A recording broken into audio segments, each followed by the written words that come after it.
Hello friends, in this video I'm going to show you how to get back normal desktop tiles in your Windows 10 PC or laptop. So friends, if you facing these tiles as tablet mode and you want to back normal desktop tiles mode, so click on settings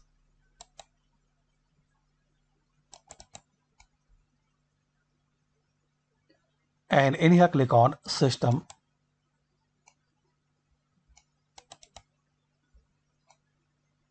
Click on tablet.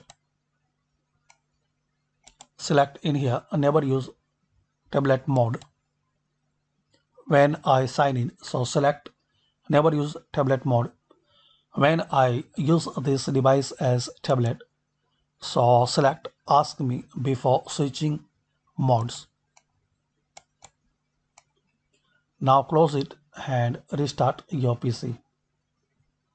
So hopefully friends, by using this simple and easy method, you can get normal desktop tiles in your PC or laptop. Thanks for watching.